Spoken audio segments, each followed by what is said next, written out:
Okay, good evening sa ating lahat. At habang inintay natin yung mga ibang kasama natin ay start ko muna sa isang prayer. Okay, tayo mag-pray. Para God, sa gabi pong ito, kami po ay dumudulog sa inyo in the name of Jesus. Hiniling po namin ang patnubay ng banal na Espiritu na siya ang gumabay at magturo sa bawat isa sa amin.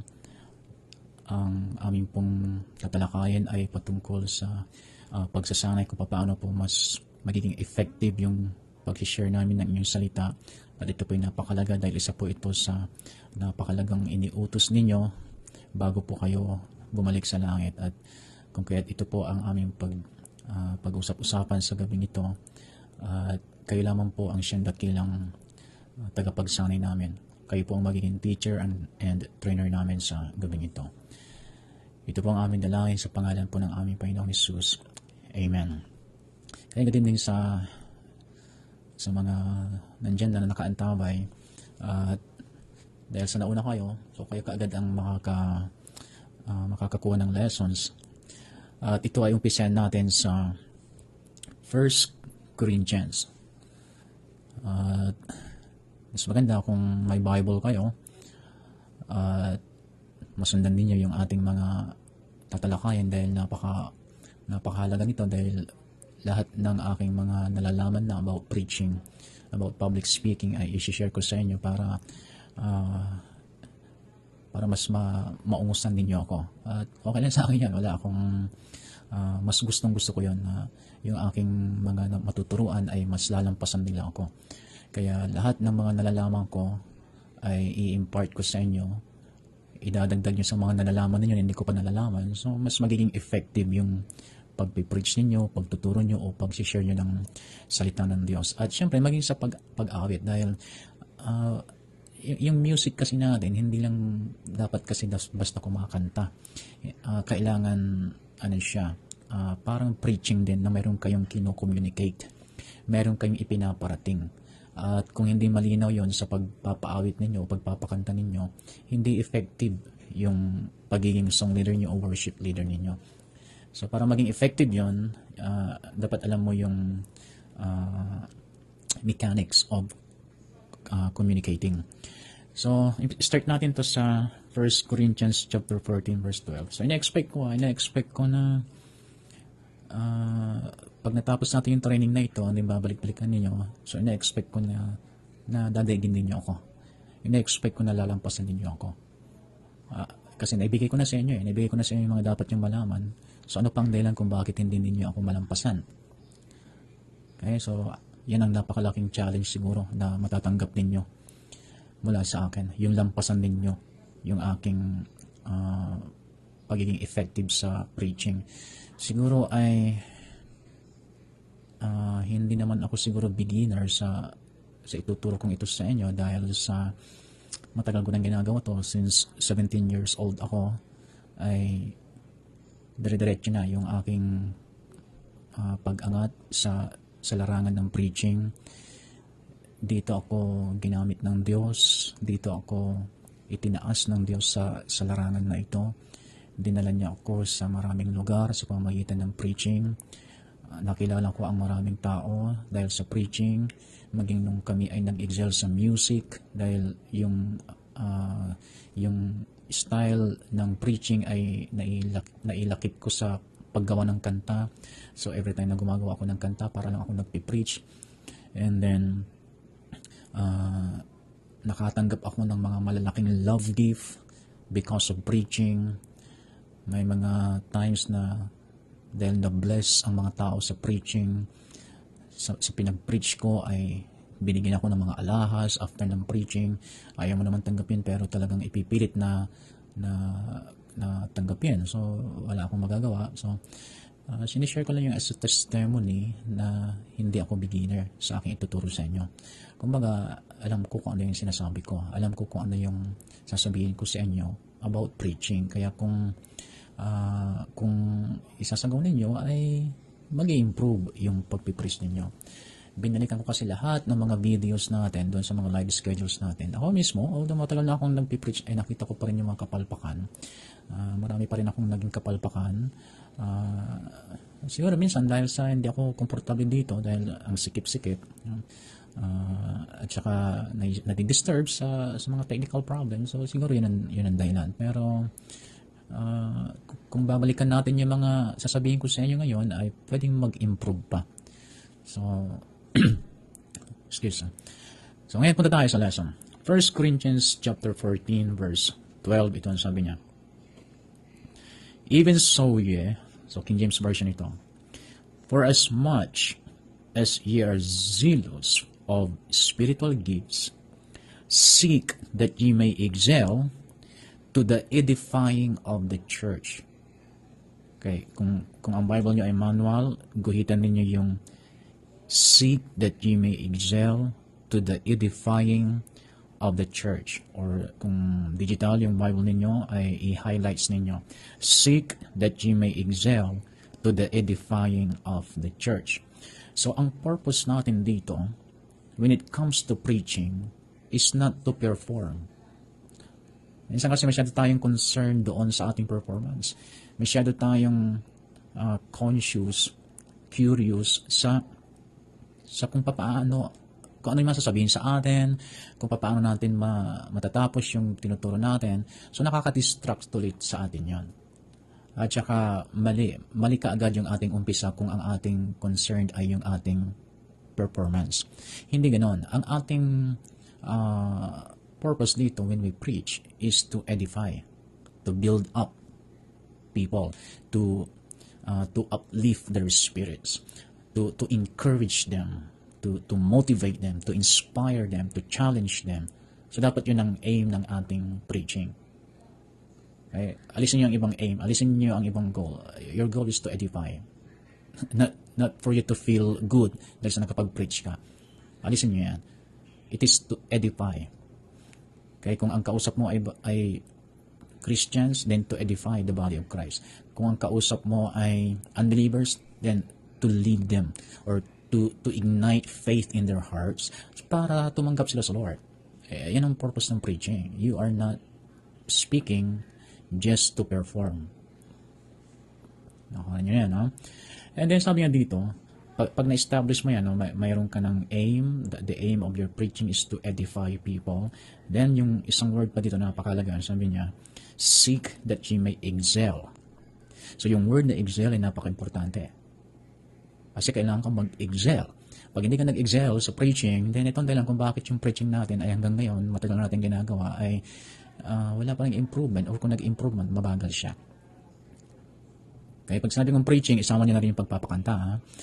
So, the word excel ay yan galing yung word na excellence. Excellence, no? So, ibig sabihin, if you will excel, ibig sabihin, you're going for excellence. So, dapat ang result ng gagawin mo, the result of your preaching should be excellent. So, pag sinabi mo, I want to excel, ibig sabihin, yung performance mo, ang magiging result niya, excellent. Hindi ka basta nag-preach lang. Okay? So, bibigyan ko kayo ng 5 meanings of the word excel, and then maintindihan nyo kung ano ibig sabihin talaga ng excel. Pag sinabi yung, I want to excel as a preacher, I want to excel as a song leader, I want to excel as a worship leader. And then ano ang yung kalalabasan or kahinatnan pag sinabi mo, I want to excel as a preacher, or as a communicator, as a public speaker? Ano ang kalalabasan pag sinabi mo, I want to excel? So, hindi mo alam kapag hindi mo alam yung meaning ng word na excel. No? So, 5 meanings of the word excel. Sulat ninyo ito dahil ito, ginagamit ko ito when it comes to preaching. Number 1, meaning of the word excel is to beat the normal average. To beat the normal average. So, ibig sabihin, kapag ang isang preacher, ayon sa iyong evaluation, base sa result ng kanyang pinang-preach, ay ordinary lang or normal lang, pag sinabi mong I will excel as a preacher, ibig sabihin, lalampasan mo yan. You will beat that kind of preaching.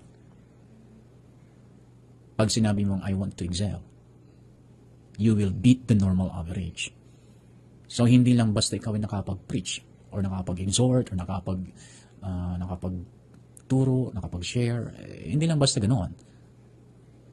Okay? Meron kang direction as a communicator. Pangalawa, the meaning ng word excel, to become better than the best. To become better than the best. Ibig sabihin, kahit na ayon sa evaluation mo sa isang preacher ay masasabi mo, wow, you're the best. Wow, the best na preacher ito. Wow, the best na communicator ito. Pag ikaw sinabi mo, I want to excel, ibig sabihin, you will become better than the best. So, hindi ka na makukontento sa pinang-preach mo na sa palagay mo ay naibigay mo ang ang makakaya mo. Lahat na makakaya mo. Hindi ka na kontento doon. Dahil kung yun na ang the best mo, pag sinabi mong I will excel, you will beat your own performance. Okay?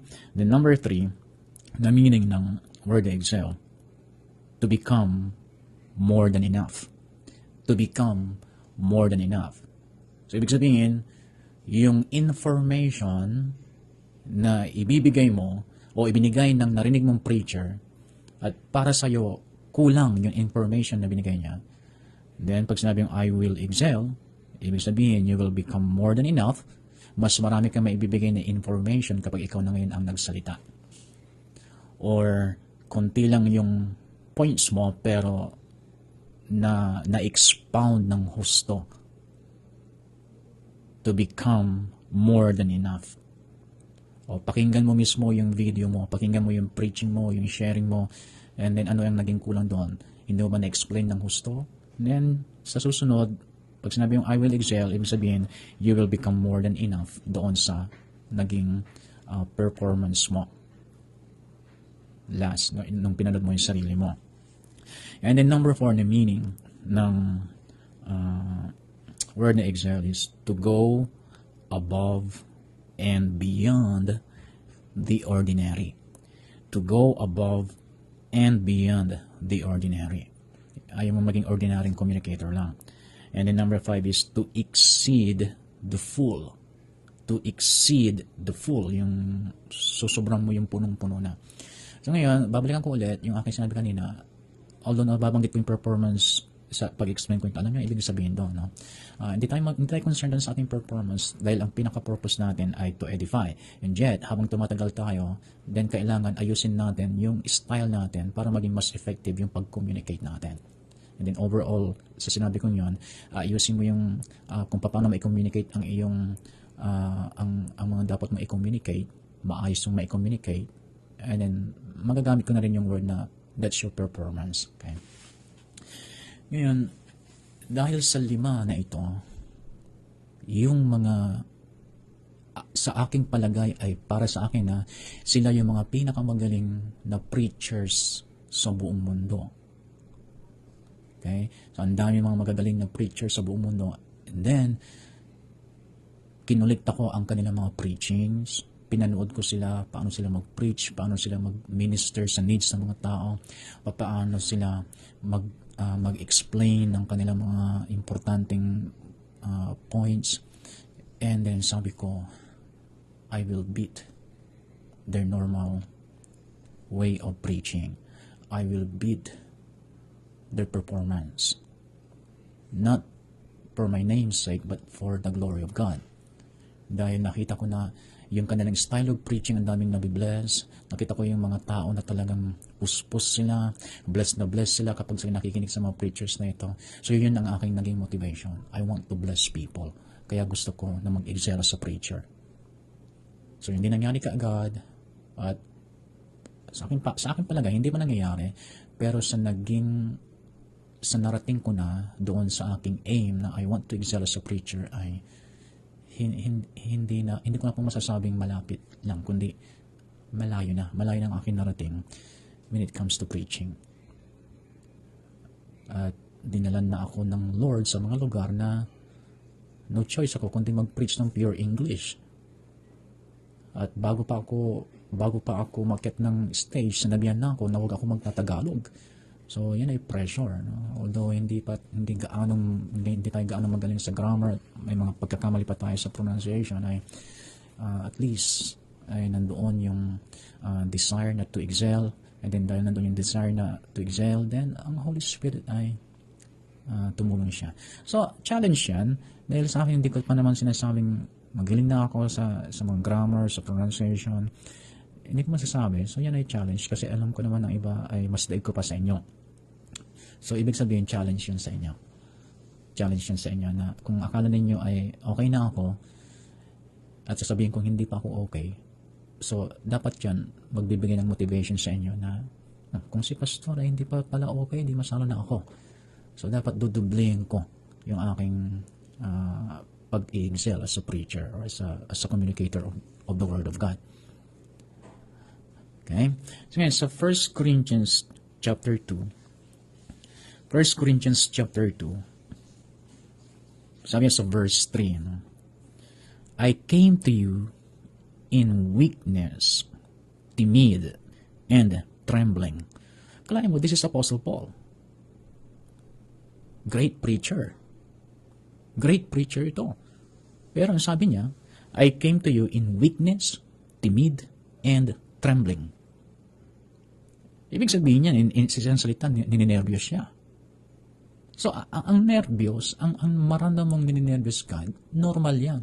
Yan ay nagpapakita na tao ka. Kapag hindi ka ninervyos, hindi ka tao. So, normal lang na ninervyosin ka. Kaya sa time na hindi na kayo ninervyos, may kailangan mo mag-pray. Kasi baka nagiging overconfident na tayo noon. So, normal lang yan na makaramdam tayo sa una parang, or hindi ka na ninervyos, pero alam mo, paano ko kayo umpisahan to? Ako, matatapos ko kaya ito ng maayos? Yung mga ganang kaisipan, normal yan na dumarating sa atin. Pag ikaw ay patitinag sa mga kaisipan na yon, maapektuhan yung pagpipreach mo ng salita ng Diyos. Kasi akala mo, hindi normal. Akala mo ay talagang mahina ka pa. So, pag naramdaman nyo yung nervyos, tapos may mga kaisipan na parang hindi mo kaya ata, yan yung time na mas lalo kang magtitiwala sa Lord. Dahil maipapakita niya sa'yo kung ano ang kaya niyang gawin sa sarili mo.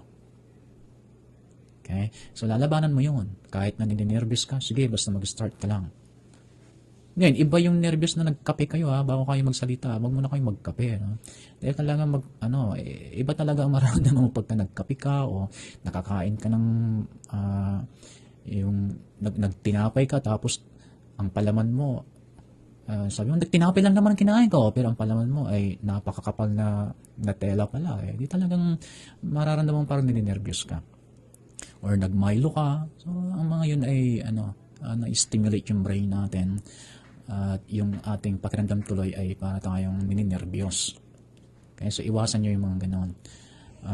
Mas maganda pag before kayo magsalita, before kayong tatayo, sarapan ng mga tao, stretching. Mag-stretching kayo. Ako nag-stretching ako. Yan, para gaganda na yung flow ng dugo at maayos na yung pakiramdam mo pag ikaw ay tatayo na. So, at least nakakatulong yan. Pero yung pakiramdam na parang ninenervyos ka, talagang normal yan sa isang tao. Kahit nasanay ka na, ako nakakaramdam pa rin ako. Kahit nasanay na ako, nakakaramdam pa rin ako. Pero siyempre dahil sa lagi mo nang ginagawa yun, alam mong hindi ka pababayaan ng Lord. So kahit may nararamdaman kang nervyos, sige, go lang ng go kasi alam mong hindi ka pababayaan ng Lord. Yeah, so si Apostol Pablo, ganun siya. So halata na kahit matalino si Apostol Pablo, no, halata na siya ay ninenervyos pa rin. At halatang hindi siya nagtitiwala sa kanyang sarili. Pero kung talino lang pag-uusapan, si Apostol Pablo, grabe, dahil 2 years old pa lang itong si Pablo ay nag-start ng education niya. Ang teacher niya si Gamaliel. Si Gamaliel ay napakagaling na teacher. Grabe. Napakarunong niya sa law. Kaya kung isa-search yung background ni Gamaliel na siya nagturo kay Paul, matindi. Sa time na yon, masasabi mo, isa rin siyang philosopher. So yan ang nag-educate kay Paul, kaya napakatalino ni Pablo.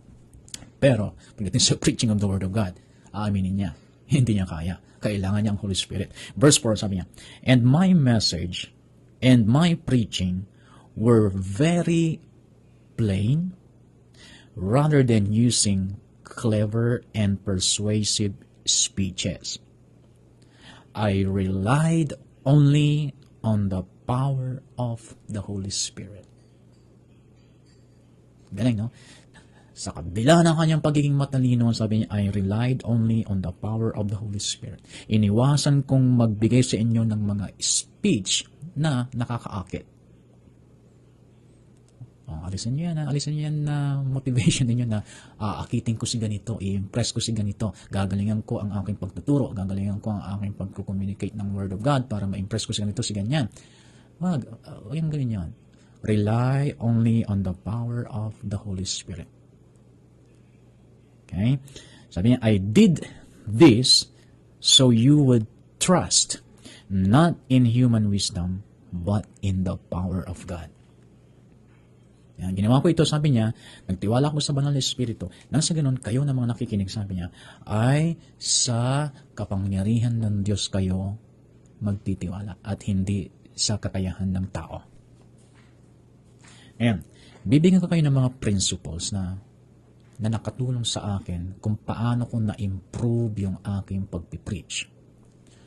At masasabi ko na maging sa mga kasama kong pastor, ngayon hindi ko sila minamalit dahil sila yung mga kasama sa mga ginamit ng Lord na tumulong sa akin para ma-equip. At matagal ko sila nakasama, at dahil sa matagal ko sila nakasama, nakita ko paano sila mag-preach. So nakita ko lahat ng kanilang mga weaknesses at nakita ko lahat ng kanilang mga strength. So yung kanilang mga weaknesses ay hindi ko inadopt, yung kanilang mga strength ay inadopt ko. And then nung naka-formulate ako ng mga sarili kong principles, and then in-apply ko, then doon ko nakita na mas effective pala kaysa doon sa way ng kanilang pagpipreach. Dahil sa amin sa Bible School, meron kami mga subject how to preach. Ang tawag nila dyan ay homiletics. Yan. And then hermeneutics, paggawa ng mga outline. Then homiletics ay yung the science of preaching. Yan. Pag homiletics, science of preaching. So yan ay pinag-aaralan namin yan sa Bible School, sa theology, at sa akin sariling pagre-research. And then, ina-apply ito ng maraming pastor. At kapag pinapanood ko silang magpipreach, applying the science of preaching, ay kulang. Sabi ko, pag i-adapt ko yung ganitong style, then yung magiging result ay ganun din sa result na nakita ko sa ginawa nila. At sabi ko, ayaw ko. Gusto ko maging effective yung aking pagpipreach. So, ayaw kong sundan yung kanilang mga yapak. So, ang nangyari sa akin, gumawa ako ng sarili kong style, how to preach. And then yung mga na-discover ko ito, na mga principles na ginagamit ko sa pag-preach, i-impart ko sa inyo. And para mas magiging effective din kayo sa pag-preach kahit na hindi kayo galing ng Bible School. Okay, so number 1, na aware ako lagi sa principle na ito, hindi ako tatanggap or hindi ako magpipreach kung alam ko na wala muna ito sa akin. Kailangan ko munang pabalikin ito bago ako magpipreach. Ang tawag ko sa principle na ito ay spirit to spirit. So, principle number 1 na natutunan ko, spirit to spirit. Ngayon, ibig sabihin nito, kung ano man yung topic na aking ipipreach, let's say about self-confidence. So, ang topic na self-confidence, kailangan yung lahat ng ni-research ko about self-confidence, kailangan ma-deposit ko muna ito sa aking spirit. Kailangan ma-deposit ko muna ito sa aking heart. Kailangan maging part muna ito ng aking kalooban. And then when it comes to preaching, huhugot ako mula sa aking spirit about the self-confidence na aking dineposit sa aking spirit, sa aking puso. Huhugot ako from my spirit, and then i-impart ko ito sa spirits ng mga nakikinig.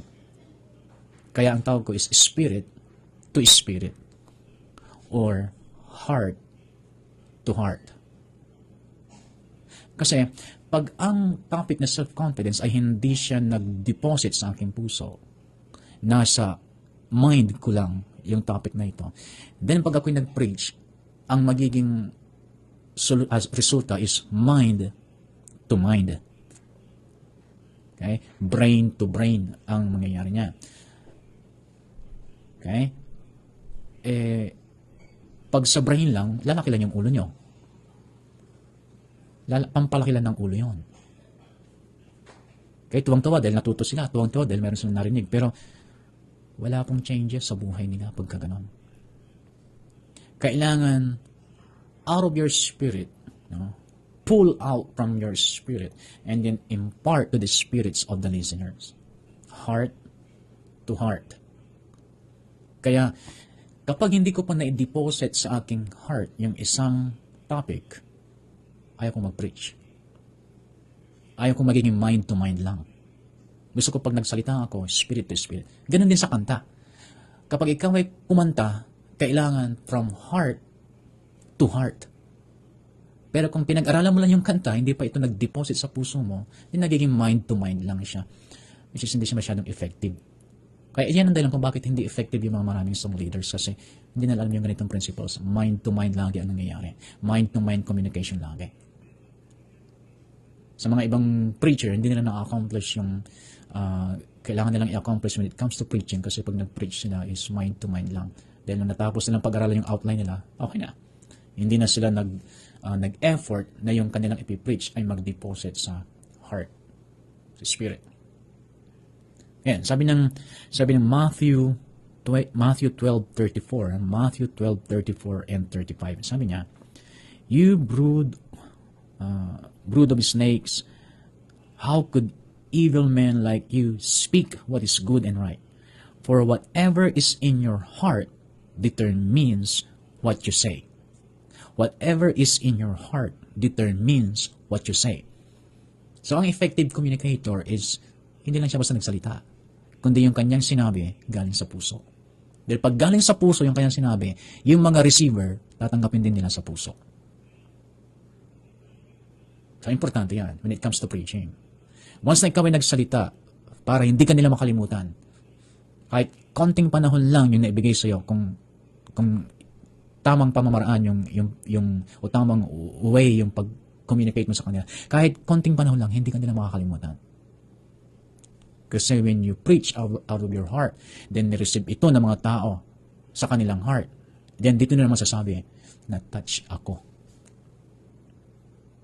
Na-touch ako. So, kailangan ganyan ang response ng mga nakikinig sa'yo. At kapag ikaw ay nag-preach, tapos may nagsabi sa'yo na nakaka-touch naman. So, somewhere in your preaching, meron kang nasabi na galing talaga sa puso mo. Na-receive niya sa kanyang puso, kaya na-touch yung kanyang heart. So, ang preaching is touching the hearts of people. At para mangyari yon, yung sasabihin mo, it should come from the heart.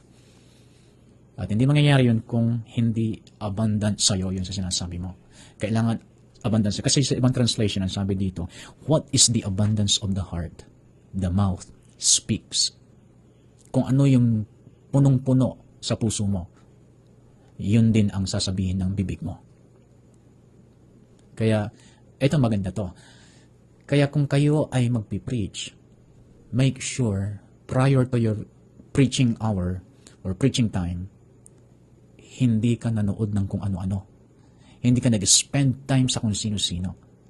Kasi pwedeng yung kausap mo ay magkarga ng idea sa puso mo na mamaya yun ang masasabi mo or makukontaminate yung laman ng puso mo kapag nag-preach ka na. Kaya before na mag-preach, dapat isolated ka. Pag hindi ka nag-isolate before you preach, mag-struggle ka. Ako, papawisan ka ng marami. Papawisan ka ng husto at hindi mo alam kung anong sasabihin mo kasi hindi ka isolated before ka nag-preach, kaya kung ano-anong nailagay sa puso mo. Okay, so sabi sa verse 35, a good person produces good things from the treasury of a good heart. And an evil person produces evil things from the treasury of an evil heart. So wag ninyong hayaang malagyan ang puso ninyo ng mga evil thoughts, evil ideas, kasi makukontaminate yung mga ituturo ninyo. Hindi siya ganun maging effective. So, paano mangyayari yon na mag-deposit sa ating puso yung mga yung topic na ipipreach natin? Simple lang, you need to meditate. You need to study and meditate, syempre. So, time-consuming siya kasi hindi siya magdi-deposit hanggat hindi mo siya minimeditate. Lahat ng nag-register sa puso ninyo, nag-register dyan because marami kang time na ginugol to meditate. Alam nyo, hindi kayo may in love sa isang tao kapag hindi nyo i-meditate yung taong yun. Hindi kayo may in love sa isang tao kung hindi nyo i-meditate yung kanyang mga sinasabi sa inyo. Hindi kayo may in love sa isang tao kung hindi nyo i-meditate yung kanyang mga regalo sa inyo. Ang dahilan kung bakit in love kayo sa isang tao kasi lagi mo siyang minimeditate. Lagi mo siyang pinagbubulay-bulayan. Lagi mong pinagmumuni-munihan ang kanyang mga sinasabi sa iyo. Lagi mong pinagbubulay-bulayan yung kanyang mga kagwapuan, kagandahan, ang ganda ng kanyang ilong, ang ganda ng kanyang mata, ang ganda ng kanyang buhok, ang ganda ng kanyang kulay. Lagi mong minimeditate. So nag-register yan sa puso mo hanggang sa hindi na matinag. Hanggang sa kahit magulang mo, susuwayin mo na dahil sobra na punong-puno na yung puso mo sa kanya. Kaya kapag ikaw ay nagsalita sa kaibigan mo, lumalabas siya. Siya na pag-uusapan. Out of the abundance of the heart, the mouth speaks. So ganun din. Gusto mong maging punong-puno ang puso mo doon sa topic na sasabihin mo para pag ikaw ay mag-preach, huhugot ka mula sa puso mo, then you should meditate your topic. Hindi na-prepare mo na yung outline mo ay okay na. You need to meditate. You need to study. Kumbaga ganito, you need to digest it spiritually before you can serve it to others. Hindi mo pwedeng iserve sa tao ang ulam na hilaw. Dahil mapapahiya ka pag hilaw ang sinerve mo. Bago mo iserve, kailangan talagang naluto siya. So, bago mo i-preach, kailangan talagang naluto siya by studying and meditating and by praying. Okay, so that's the first principle na alam kong hindi ko nakikita sa maraming preachers sa ating kapanahunan. Kaya hindi gaano effective yung kanilang preaching. Kaya pagdating ng time na may mga special event, so sila lagi yung last choice. Hindi sila yung first choice. Ano yun sa akin? Hindi sa pagmamalaki, pero ipapakita ko sa inyo o ititestify ko sa inyo yung result ng aking mga itinuturo sa inyo. Kahit saan ako magpunta, pag may mga special event, first choice ako lagi. So, ganyan ka-effective yung tinuturo ko sa inyo. Pwede kayo maging first choice. Pag kailangan ng speaker, first choice kayo lagi. Ay, hindi na alam na may mga principles pala akong sinusundan. Na itinuturo ko naman sa inyo. Okay, number 2 principle. Napakalagang principle. The second principle is talk to God before talking to people.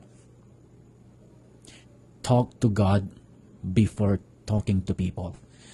Kahit na secular activity yan. Kaya sa akin maging sa secular activity, ako'y naiimbitahan magsalita.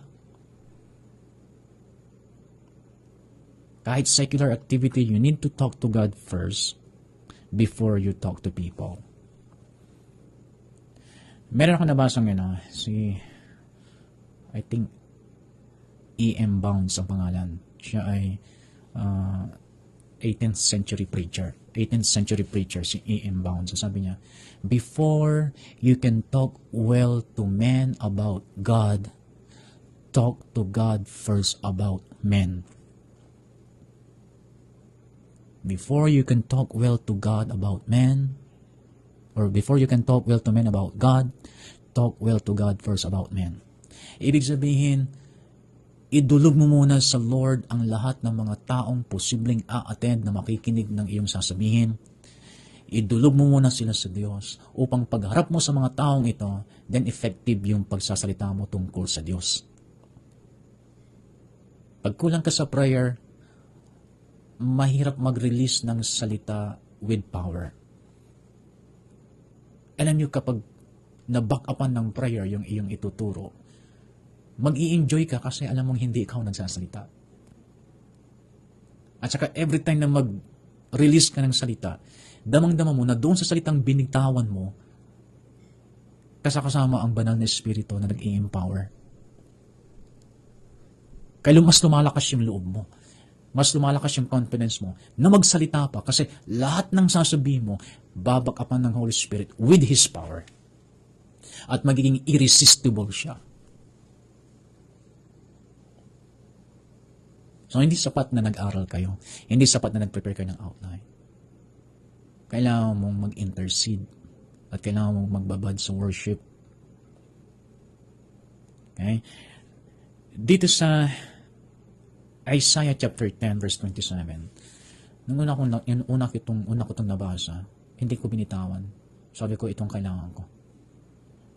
Binata pa ako na nabasa ko ito and then narinig ko sa mga preaching about Isaiah 10:27. Sabi ko, kailangan ko to. Hanggat nabubuhay ako, kailangan ko to. Sa lahat ng gagawin ko, kailangan ko to. Kakanta, kailangan ko to. Mag-share, kailangan ko to. Ano man gagawin ko, kailangan ko to. Sa last part ng Isaiah 10:27, sabi niya, and the yoke shall be destroyed because of the anointing. King James Version niya. And the yoke shall be destroyed because of the anointing. Sabi ko, kahit anong bondage ang pinagdadaanan ng tao, the anointing can destroy those yoke of bondage. Kaya every time na magpipray ako publicly, every time na magsishare ako ng Word of God publicly, every time nakakanta ako publicly, natutunan ko na habang ginagawa ko yon, I'm seeking for the manifestation of the anointing lagi. And I'm trusting the Holy Spirit. Na sa tuwing tatayo ako, the Holy Spirit will move and break the bondage upon people's life. Kasi pag hindi na-break yung bondage, para lang silang na-entertain. You are just entertaining people pag wala yung anointing. At mali yun. When you preach, you are offering them help para sila ay makawala doon sa kanilang kinalalagyan. Pero kung nagsasalita ka lang, you are just entertaining them para gaganda ang kanilang pakiramdam, makalimutan yung problema. Pero pag hindi mo na siya kausap, hindi ka na naririnig, then balik sa dati. Hindi ganun ang preaching. Ang preaching, nag-offer ka ng help. Kailangan mag-break yung mga bondages sa buhay nila. At ang makakagawa niyan, it's the anointing of the Holy Spirit. Yan, dito sa Luke chapter 4 verse 1. Then Jesus, full of the Holy Spirit, returned from the Jordan River. He was led by the Spirit. So, two things, importante dito. Full of the Holy Spirit, led by the Holy Spirit. So, si Jesus Christ, walang makakatalo sa kanyang style of preaching. No? The best. Is the best of all the best, si Jesus Christ. Kahit na nang gawin natin, hindi natin siya malampasan. Napaka-excellent niyang communicator. At ang isa sa mga sekreto niya ay dahil sa full and led by the Holy Spirit. Dahil sa puspos siya ng banal na Espiritu, pinatnubayan siya ng banal na Espiritu because of his prayer life. Because of his prayer life. Dahil madilim pa, pumupunta na yan sa wilderness para mag-pray. May mga times na buong gabi siyang nag-pray. So because of his prayer life, naging anointed siya na tagapangaral. Okay, so tandaan niya na next second principle, talk to God before talking to people. Number 3, na principle, hindi na ituro sa akin sa Bible school.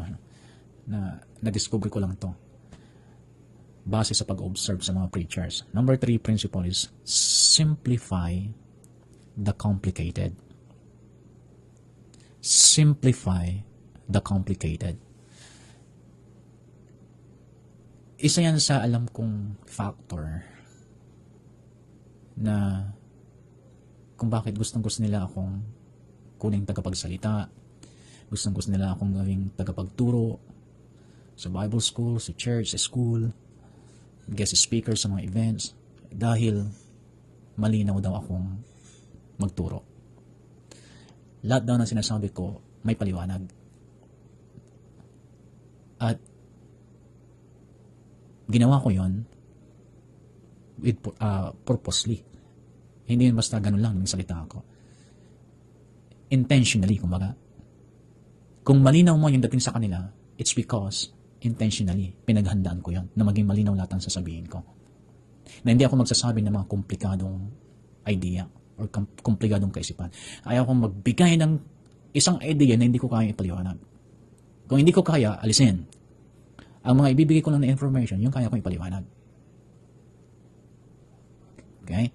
So, any thoughts or any ideas na komplikado sa aking pananaw, kailangan ko munang gawing simple bago ko ito i-communicate sa tao. So, hindi ako gagamit ng mga malalalim na salita. Okay?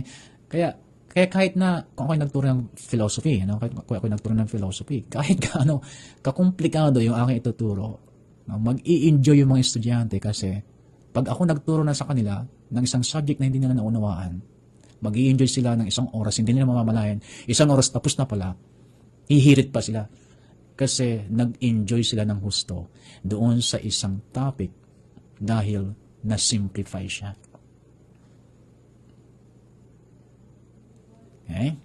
So, huwag kayong magturo na parabang ang galing-galing ng mga ginagamit ninyong mga terminologies na parabang ang dating sa tao ay napaka-intelihente mo.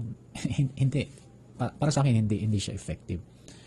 Kung makikisabayan ako sa ganun, lalo ngayon ay may internet, kaya ko makisabayan na gamitin ko rin yung mga terminologies nila o hanapan ko pa ng mga mas komplikado na pag binigkas ko ay mapapaisip, ano kayo sinasabi ni Sir? Ano kayo sinasabi ni Pastor?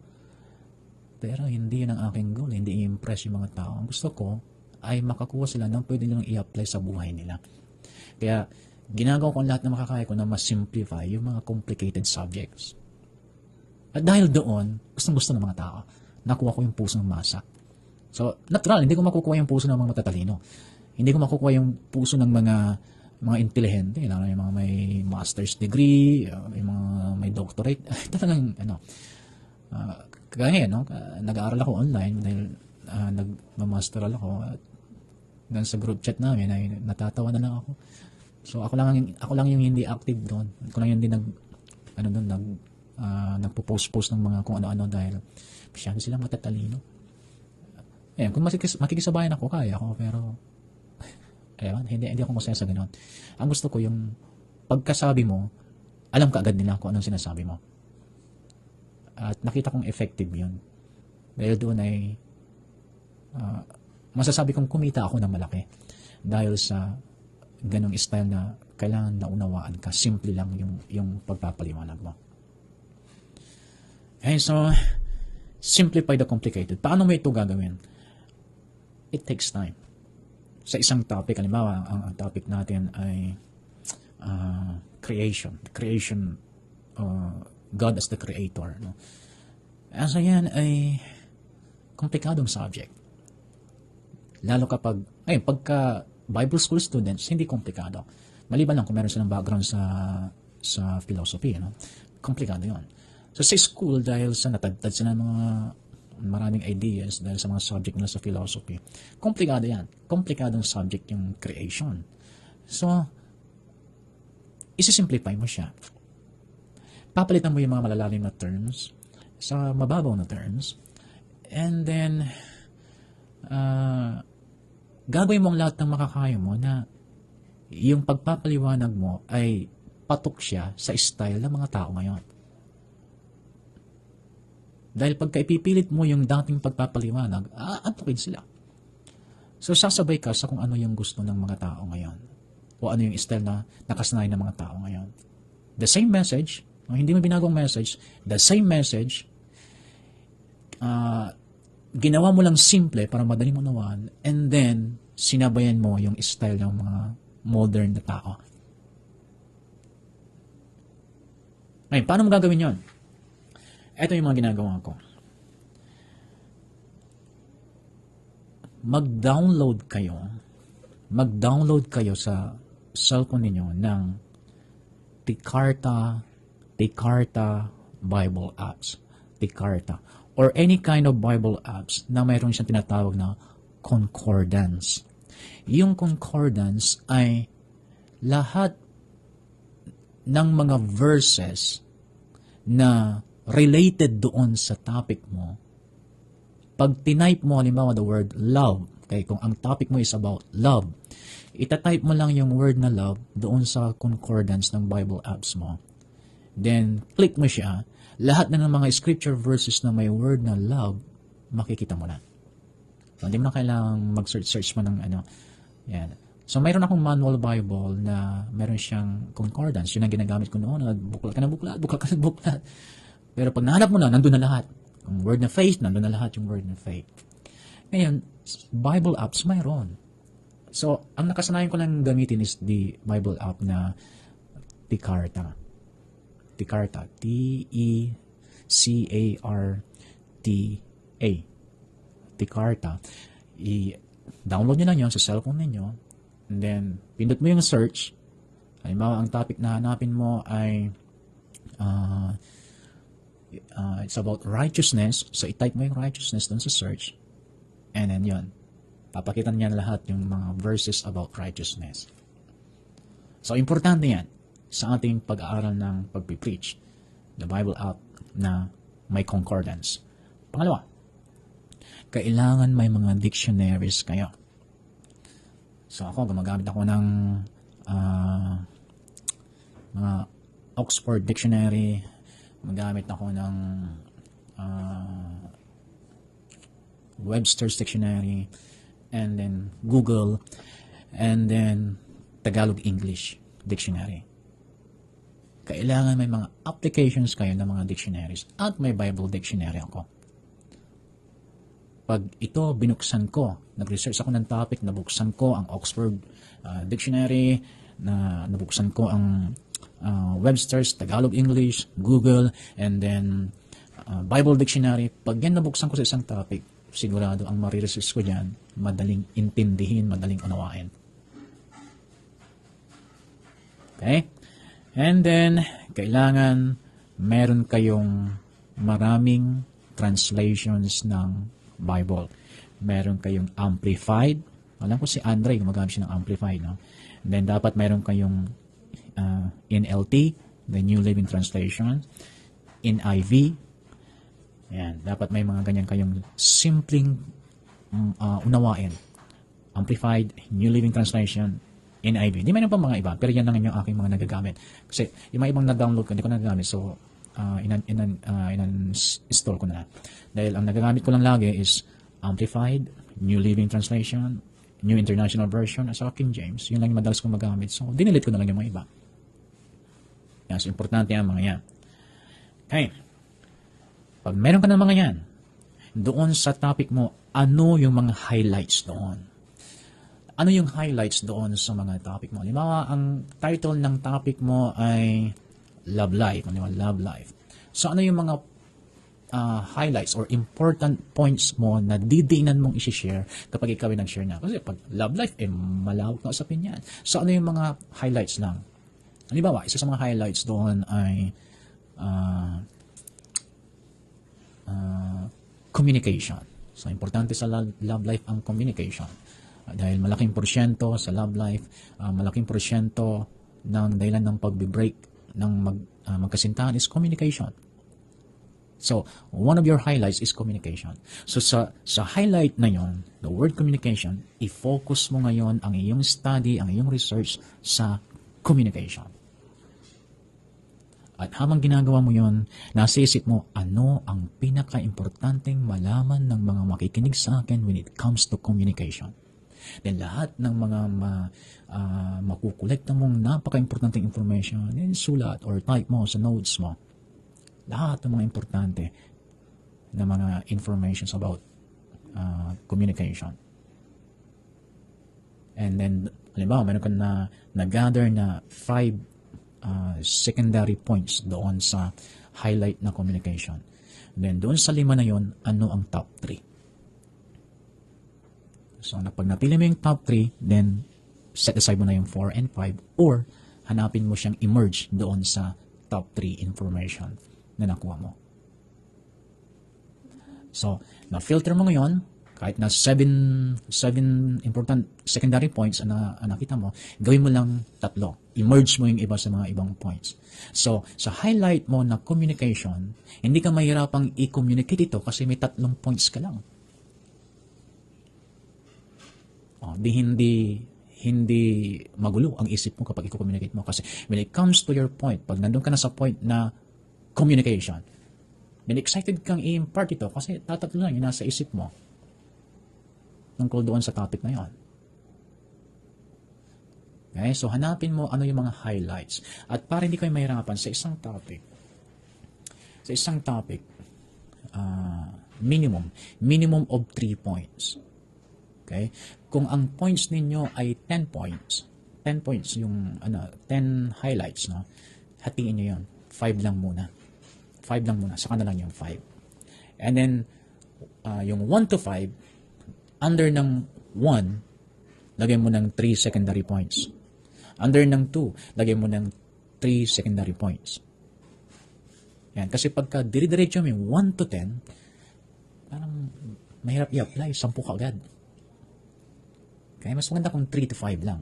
3 to 5. Or maximum 6. Para hindi information overload yung mga tao. Tamang-tama lang siya. At pati ikaw, hindi magulo yung isip mo. Ang dami-dami mong i-communicate. Okay? Then, study your outline. No? Study your outline over and over again. And then, clarify every highlights and every secondary points. Clarify. Ibig sabihin ng clarify, to make understandable. Sasabihin ko sa inyo, hindi nyo maipaparating ng maliwanag ang isang secondary point o isang main point. Hindi ninyo maipapaliwanag ito ng maliwanag kung yung point na yon ay hindi maliwanag sa inyo. Kahit anong gawin mo na ipaliwanag, kung sa iyo hindi maliwanag, hindi maliwanag yung dating sa kanila. So, kailangan mong pag-aralan paulit-ulit ang bawat main point at bawat secondary point. Make sure na maliwanag sa iyo ang lahat ng mga yon. And make sure na yung way ng pagpapaliwanag mo ay talagang naiintindihan o maiintindihan. Okay. Yung verse na gagamitin natin dyan is 2 Timothy chapter 4, verse 13. 2 Timothy chapter 4, verse 13. Ito ang sabi niya. When you come, sabi ni Paul kay Timothy, be sure to bring the coat I left, sabi niya, with Carpus at Troas. And ito ang nagustuhan ko sa kanya. Also, bring my books, and especially the parchments. Bakit ang galing-galing ni Paul? Bakit anointed at magaling si Paul na mag-preach? Yan ang sikreto. Ang dami niyang books. Hindi siya maubusan ng information. Dami niyang books eh. Hindi na nila kung ano na ang kanilang source of, kung ano mga reference nila noon. Pero I'm sure kung si Paul nabubuhay siya ngayon, may mga applications din siya sa kanyang mga cellphone na kung saan ay mapaghugutan niya ng mga informations. And then 2 Timothy chapter 2 verse 15. Sulat din ni Paul na 2 Timothy chapter 2 verse 15. Sabi niya, study, first word, napaka-importante kaagad, study. Study to show yourself approved unto God. So para ma-approve daw yung sarili mo sa Diyos, itong sikreto, you need to study. And then, a workman that needs not to be ashamed, rightly dividing the word of truth. Pag nag-aral ka daw, hindi ka mapapahiya kasi alam mo kung paano i-divide yung mga katotohanan. Ibig sabihin, hindi mo siya napaghahalo-halo. Alam mo kung ano ang topic sa letter A, alam mo anong topic sa letter B, to letter Z. Pag hindi ka nag-aral, yung topic sa letter A, hindi mo masyadong naunawaan kasi naihalo mo sa letter Z. Hindi mo na-divide ng tama.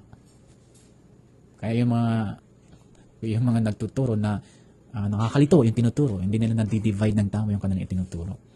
Meron nga ako napanood na meron ako napanood na movie dati nung kami ay laging silang nagpapanood sa amin ng mga Christian movies.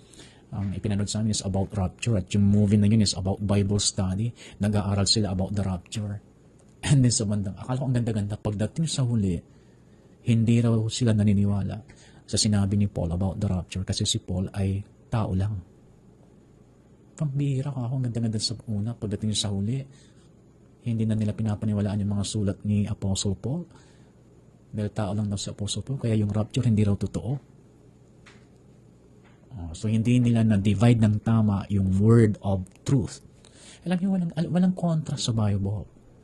Walang kontrahan sa Bible. May unity nga. Yan ang nakakapagtaka. Hindi magkakakilala ang mga authors. Hindi sabay-sabay ang taon ng kanilang pagkakasulat. And yet, yung kanilang mga sinulat, may unity lahat. Walang nagkukontrahan. Ang kumukontra lang yung nagtuturong hindi alam kung paano i-divide ang word of truth. Kaya kung sila ay lito, syempre pag nagturo, yung mga nakinig, lito din. So, hindi dapat ganoon. Kailangan tayong mag-aral. Kailangan tayong magkaroon ng maraming reference. Kailangan tayong magkaroon ng mga maraming translation ng Bible. Kailangan tayong magkaroon ng mga dictionaries, mga reference books.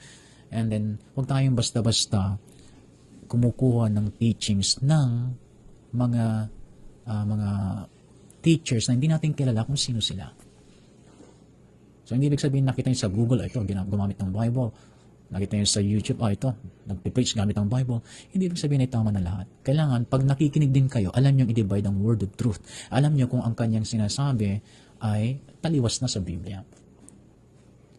Yeah, so, study. You need to study. And then, number 4 na principle. Number 4 is specify the objective of your topic.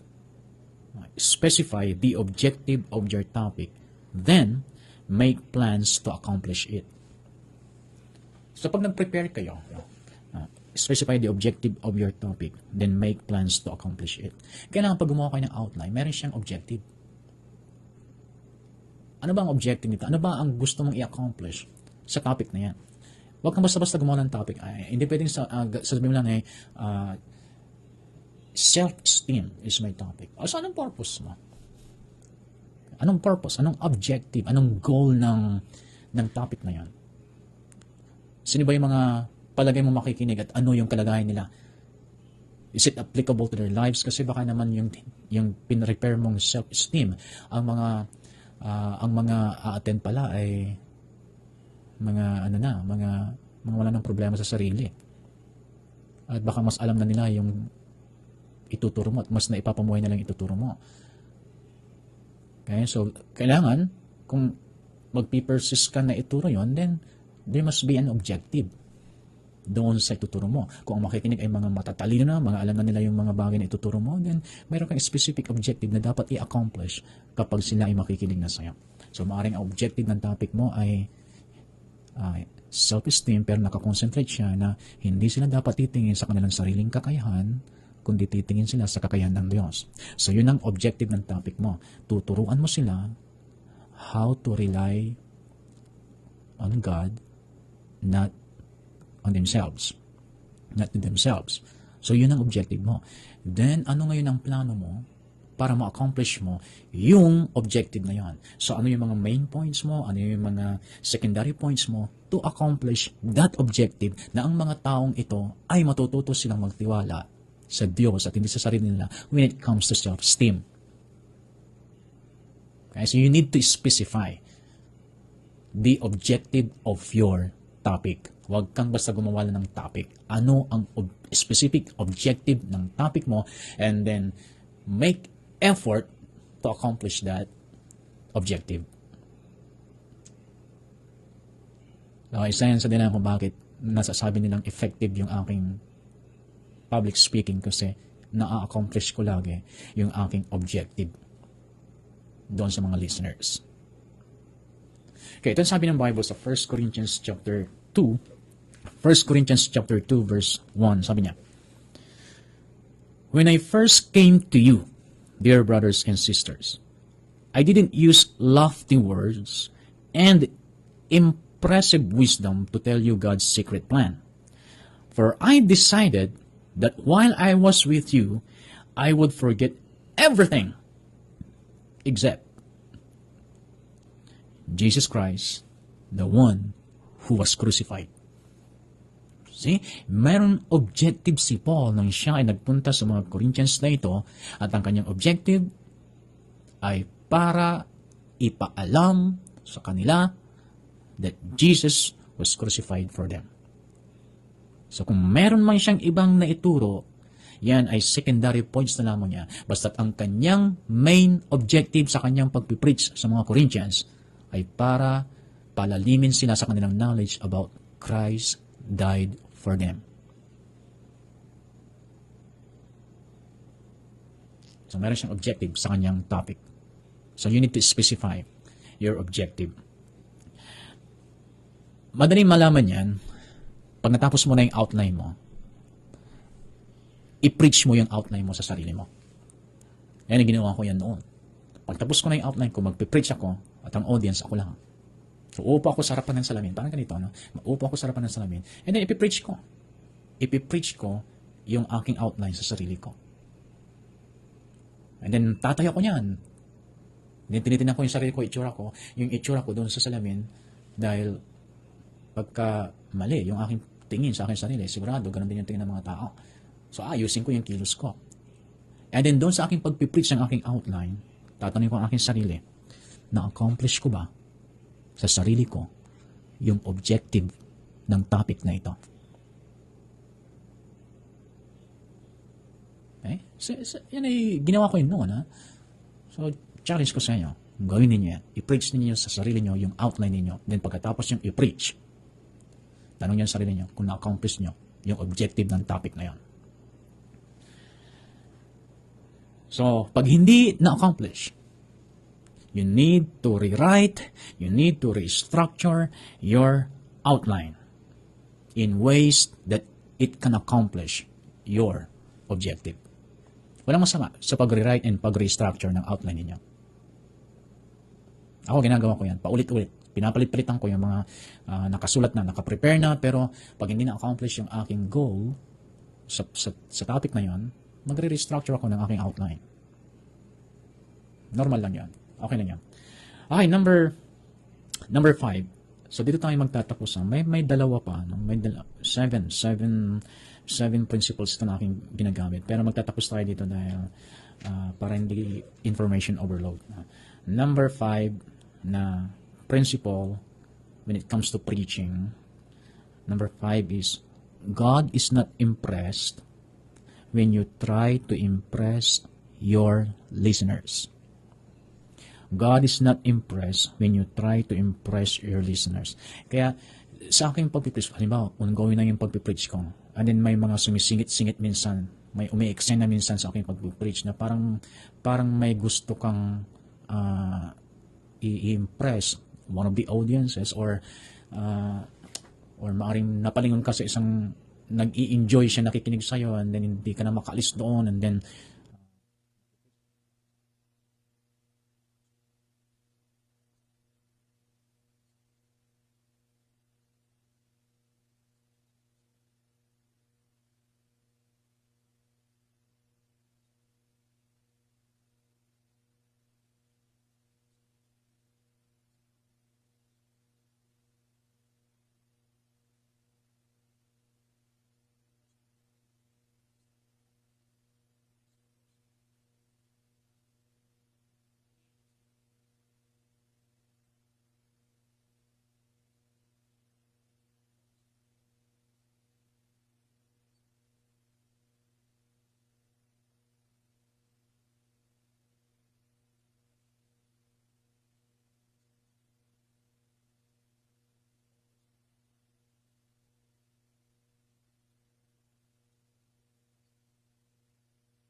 Sa Acts chapter 5.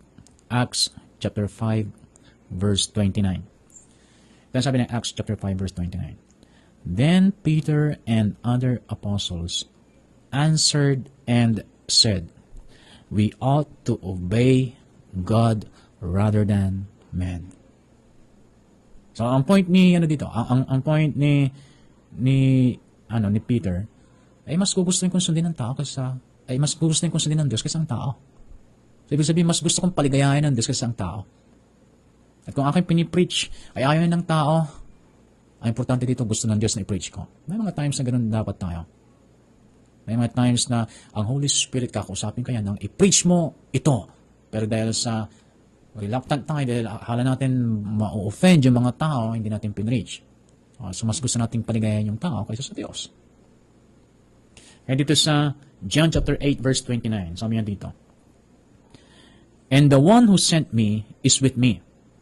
He has not deserted me, for I always do what pleases Him. So, si Jesus Christ nagsabi, I always do what pleases Him. So when it comes to preaching, syempre, yung ang Diyos ang siyang malulugod. Hindi yung tao. 2 Timothy chapter 4 verse 2 to 3, sabi niya, preach the word of God. Preach the word of God. So make sure na ang pinipreach natin ay word of God. The truth. Okay, so tatapusin ko dito. Mahaba na yung aking pagdidiscuss. Pupunta ako sa conclusion natin. Then sa mga susunod na schedule natin, babalikan natin yung dalawa. Ito ang advice ko sa inyo na mas makakatulong pa. Balikan nyo lahat. Balikan nyo lahat yung mga preachings, sharings, and exhortations and testimonies mula nung una doon sa ating page. Balikan nyo lahat yun. Balikan nyo din yung sarili nyo na video and then evaluate ninyo ang sarili nyo. Ilista nyo. Kasi makakalimutan nyo pag nilista. Ano ang mali ko doon? Saan ako nagkakamali? Gamitin nyo muna as checklist yung 5 na pinag-usapan natin. Base sa 5 pinag-aralan namin ngayon, saan ako nagkulang doon sa aking mga pinang-share doon sa page namin. Okay, balikan nyo rin lahat ng mga message doon na nakapag-encourage sa inyo. Dahil kung na-encourage kayo ng message na yon, possible na gagamitin ng Diyos din yon na i-preach ninyo sa iba. So, pag na-bless kayo sa message na yon, panoorin nyo ng paulit-ulit para mapag-aralan ninyo paano i-communicate yun sa iba. Okay? And then, maghanda na kayo ng husto. Maghanda na kayo ng husto sa mga next schedules ninyo para kakaibang ikaw ang makikita nila sa mga next schedules mo. Dapat yung gagawin mo sa kasalukuyan, laging nasasapawan yung ginawa mo sa nakaraan. Always growing, kumaga. Hindi pwedeng parehas lang o hindi pwedeng mas the best yung nakaraan kaysa ngayon. Hindi dapat ganoon. Dapat mas the best ang iyong pagpipreach sa kasalukuyan. Dadaigin mo ang sarili mo sa nakaraan. Ganon ka dapat. Dadaigin mo ang sarili mo sa pinang-preach mo nakaraan. And then ganito.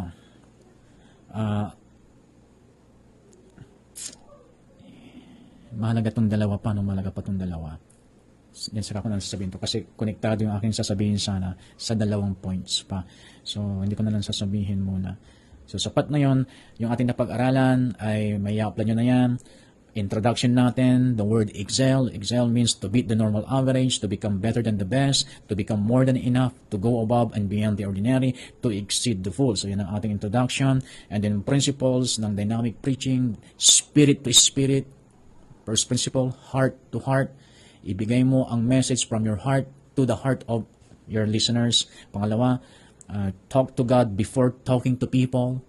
Huwag kayong excited mag-preach o mag-share nang hindi muna kayo nakikipag-usap sa Diyos. Dapat nakipag-usap kayo ng husto sa Diyos bago kayo makipag-usap sa tao. And then number 3, simplify the complicated. Make sure na ang bawat main point mo, ang bawat secondary point mo ay mai-explain mo ng napakalinaw. Huwag kang mag-communicate ng idea na hindi mo kayang palinawin dahil palalabuin mo lang ang buong mensahe mo. Malabo ka pagka gano'n. Hindi tayo dapat maging malabo, dapat malinaw. Bawat main point at bawat secondary point, malinaw ang ating pag-share. And then specify the objective of your topic. Dapat mayroong specific objective yung topic mo. Bakit yun ang topic na napili mo at ano ang iyong goal na i-accomplish sa pag-preach mo ng topic na yon. And then number 5, God is not impressed when you try to impress your listeners. So i-focus mo lang sa Word of God na pinipreach mo. I-focus mo lang sa Diyos. At huwag kang mag-alala kung ano ang reactions ng mga tao, kung nakikinig sila o hindi. Dahil may mga times na akala mo nakikinig, pero may ibang nasa isip, hindi naman talaga tinatanggap yung sinasabi mo. May mga times na akala mo hindi nakikinig, pero mas attentive pa na siya kaysa doon sa mga nakikinig. May mga nakayuko, nagsusulat, na akala mo hindi nakikinig, pero mas marami pala silang napapakinggan. So, huwag kang mag-alala sa kung ano ang response ng mga tao. Kahit nasa ganito sa live, kahit na hindi mo nakikita yung mga nagtuturo, huwag kang mag-alala dyan. Kahit may mga mag-comment pa dyan ng mga nakakatawa, okay lang yan, baliwalay mo lang yan, parang wala lang yan. I-concentrate mo sa ginagawa mo, i-concentrate mo sa outline mo, i-focus mo lang sa Diyos, nasasamahan ka niya sa ginagawa mo, and do your best na ma-accomplish yung objective ng iyong outline. So, yan tayo magtatapos. At ito pala, encouragement. Kung habang tinatalakay natin to, may mga nabubuong questions sa isip ninyo, itanong nyo lang. Ang pagtatanong ay hindi yan pagpapakita na hindi mo tinatanggap yung pinapakinggan mo. Ang pagtatanong ay tanda na ikaw ay gusto mong matuto. Kaya ako, wini-welcome ko lagi ang question. May mga church ako napunta na ayaw na i-question. Pag nag-question ka, akala nila kinukontra mo sila. Hindi. Ang pag-question ay paghanap ng katotohanan. Dahil pag nahanap mong katotohanan, mas paniniwalaan mo. Bakit mo paniniwalaan ng malabong paniwalaan? Di ba? Kahit gaano kahalaga yung subject na yan. Kung malabo nga ang dating sa'yo, bakit hindi ka mag-question? Bakit kanila pipiliting maniwala sa isang bagay na malabo naman? So challenge, di ba? Huwag mong paniwalaan yung isang bagay na malabo. Palinawin mo muna bago mo paniwalaan. Kaya ba gusto niyo pumasok sa love life na malabo? Kahit wala na akong girlfriend, kung malabo rin lang pala. Pipiliting magkaroon ng boyfriend, ng girlfriend, pero malabo. Ay, di pwedeng ganon. Transactions, malabo. Tapos pinipilit mong i-pursue. Wala. Palinawin mo. Sa belief natin, ganon. Hindi pwedeng ipilit sa iyo ng isang pastor na paniwalaan mo yung sinasabi niya kung malabo nga. Palinawin muna natin. So, ganon din. Yung ating pinag-aaralan, kung malabo yung dating sa inyo, or ano man yung konting katanungan na gusto niyong malinawan, ay sige lang, i-send nyo lang. At mamaya sasagutin natin yan. Or i-PM nyo ako. Kung nahiya kayo, i-PM nyo ako para matuto tayo. Okay? So, lahat tayo manalangin. Ama namin Diyos, salamat po sa isang oras at kalahati na ito na kami po ay nakapag-training dahil nangais po ninyo na ma-equip ang bawat isa sa amin, ma-train ang bawat isa sa amin. So, nalangin ko ng aming mga natutunan sa gabing ito ay ma-digest ng aming spirit, i-renew ang aming mga minds, at nalangin ko Diyos na may apply namin ito ng maayos. Bless po ninyo ang bawat umantabay sa training na ito. In Jesus' name. Amen. So, you're blessed. Yung questions ninyo, huwag niyong kalimutan. Good night.